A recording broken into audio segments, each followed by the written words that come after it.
Return of the Anunnaki. In order to supper this channel, we ask for everyone to please like and subscribe. Climate change. Tempest's wrath. On Wednesday, July 27, 2049, the world witnessed a new kind of terror. 9 superstorms formed simultaneously, their wrath unleashed upon the Caribbean, Central America, Mexico, the southern United States, and the entire east coast of both the United States and Canada. These storms were unlike any seen before, their intensity magnified by a planet already in. The devastation was beyond comprehension.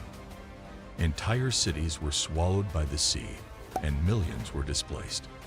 The death toll soared as infrastructure crumbled under the relentless assault. The planet was in chaos, and humanity was on the brink. Hurricanes, typhoons, and cyclones merged into monstrous tempests, their combined power obliterating everything in their path. Coastal regions were particularly vulnerable, with storm surges sweeping away homes and businesses. Emergency responders worked tirelessly to save lives, but the sheer scale of the disaster overwhelmed their efforts. The once vibrant and bustling cities along the coastlines were now scenes of desolation and despair. Families were separated, and the death toll continued to rise with each passing day. The storms seemed to possess a malevolent intelligence, targeting areas that were already weakened by previous disasters. The new year amidst ruin. Despite the global devastation, China remained resolute. As the world mourned its losses and struggled to recover, China declared that the Chinese New Year would proceed as planned on January 23, 2050. In Shanghai, the epicenter of the nation's resilience, preparations were underway amidst a surreal atmosphere. The city was determined to showcase its strength and solidarity, even in the face of unimaginable adversity. The skies above Shanghai on January 22, 2050, were a spectacular canvas of orange and dark blue hues, a celestial battle of colors heralding the dawn of a new era. The Shanghai World Financial Center, a beacon of modernity, stood tall, its thick illuminating glass glinting like a sword. The streets below were filled with people going about their business, a sense of unease mingling with the excitement of the upcoming celebration. Across the globe, other nations watched in awe and admiration as China prepared to celebrate the new year. For many, it was a symbol of hope and renewal, a reminder that life goes on even in the face of overwhelming challenges.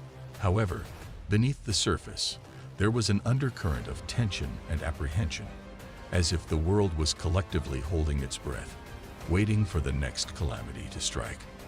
The gathering. The Shanghai World Financial Center, rising 101 floors into the heavens, was a monolith of glass and steel that pierced the city's chaotic skyline. It was once a symbol of human ingenuity and progress, its sleek, tapering design reflecting aspirations of reaching beyond Earth's grasp. But on this night, the building had become an ominous tower of secrets, its uppermost floor bathed in a sinister, pulsating red light that bled through the surrounding fog like a warning beacon. Its location, at the heart of one of humanity's busiest metropolises, was no coincidence. The center stood on a nexus of Earth's energy, a convergence point critical to the plans of the Anunnaki. Inside the 101st floor, the air felt suffocating, as though the room itself was alive and aware of the momentous decisions unfolding within. The council chamber, an architectural masterpiece hidden from human knowledge, was unlike anything on Earth. Its walls shimmered with a substance that seemed to absorb light and sound, pulsating faintly like the veins of a living creature. Symbols of an ancient alien language shifted across the surfaces, whispering secrets only the Anunnaki could decipher. At the center of the chamber was a circular table, a construct of otherworldly craftsmanship. Its surface glistened like dark water, constantly shifting to reflect the moods of the room's occupants. Holographic projections hovered above it, swirling storms, erupting volcanoes, and chasms opening across the Earth's crust. Data streams in alien script spiraled around the edges, displaying humanity's faltering pulse in real time. The table was a tool of immense power, capable of influencing planetary forces with a single command. Nin Hersag, the Council's enigmatic leader, stood at the head of the table. Her piercing silver eyes glowed faintly, their intensity magnified by the eerie red light. Her voice broke the oppressive silence, sharp and resonant. The time for indecision is over. The planet screams, and its cries demand action. But our methods must remain precise. We cannot afford the chaos to spiral beyond control. Her presence filled the room, a mix of command and cold calculation that sent chills through even the most resolute council members. Ninhursag, growled Orion, a towering figure whose dark armor seemed to drink in the light. His voice was a rumble, like a distant earthquake. Humanity's incompetence has brought this upon themselves. Our intervention risks too much. Let them learn from their suffering, or let them perish. The Guardian lingered in the shadows, a figure of indistinct edges and boundless depth. His presence was as cold as the void between stars, and his silence spoke louder than any words. Though his role was to observe, the weight of his gaze made the other Anunnaki uneasy. It was as if he alone carried the memory of countless cycles, each one ending in fire and ruin. The room grew darker as the debate intensified. The holographic earth in the table's center shifted, displaying fresh scenes of devastation.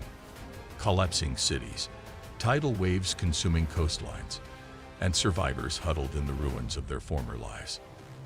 The Anunnaki's voices rose, overlapping in a cacophony of anger, doubt, and grim determination. The walls seemed to hum in response, resonating with the energy of their conflicting wills. Enough. Ninhursag's voice cracked like a whip, silencing the room. The light in her eyes blazed brighter, casting shadows that twisted unnaturally across the walls. We are not here to debate humanity's worth. The countdown has begun, and the convergence must proceed. Our purpose is not to save or destroy, but to ensure the cycle endures. As she spoke, the table's surface shifted, displaying a countdown timer that pulsed ominously. The Anunnaki fell silent, their gazes fixed on the relentless march of time. The hum of the room deepened, the vibrations sinking into their very cores. The weight of their responsibility pressed down on them like a tidal wave. The Guardian stepped forward, his shadow stretching long and jagged across the room. His voice, soft but filled with an otherworldly resonance, seemed to freeze the air. Balance must be maintained, he intoned. Intervention will come at a cost. Be certain you are prepared to pay it. The room's silence became absolute, broken only by the faint ticking of the holographic timer. The Anunnaki, beings of immense power and ancient wisdom, faced a decision that would ripple across the universe. Outside, Shanghai's skyline glittered deceptively, a facade of human normalcy oblivious to the momentous decisions unfolding within the tower's hidden heights. The countdown ticked on, each second echoing like a heartbeat in the room. Ninhursag raised her hand, and the table's surface shifted once more, revealing a glowing map of Earth's energy grids. The alignment is nearly complete. We proceed at dawn. As the meeting concluded, the Guardian lingered for a moment longer. His gaze was fixed on the holographic Earth, its fragile beauty marred by scars of fire and chaos. For the first time in millennia, doubt flickered in his thoughts. Was this cycle destined to end as all others had, or could something new emerge from the ashes?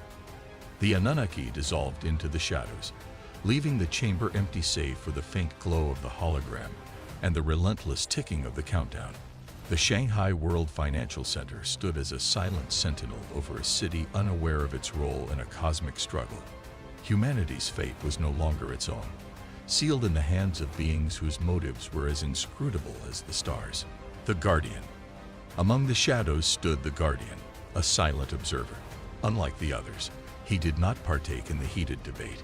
He was an enigma, his role shrouded in mystery. The conversation around the table grew more intense, voices raised in fear and urgency.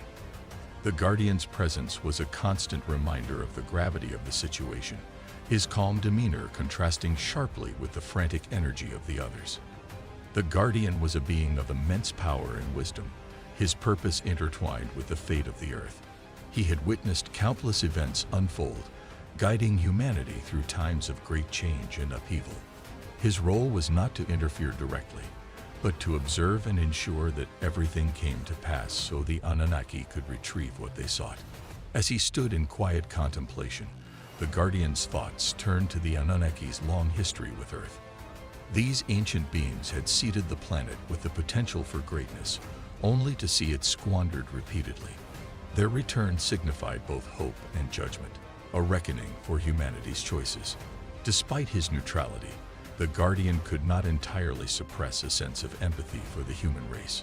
He had seen their resilience, their capacity for kindness and ingenuity amidst chaos. This inner conflict made his role all the more challenging. As the Council's discussions grew more pointed, the Guardian's gaze shifted to the holographic projections. He saw not just destruction, but also glimmers of hope, an undercurrent of resistance and unity that had yet to be fully realized. Nin Hersag turned to the Guardian. Your silence is heavy, as always, but the time for observation is nearing its end. Soon, your actions will speak louder than words. Are you prepared? He nodded solemnly, understanding the gravity of what was to come. I am ready, he replied, his voice resonating with a calm authority that silenced the room. The council members exchanged glances, their faith in the Guardian's role solidified by his unwavering resolve.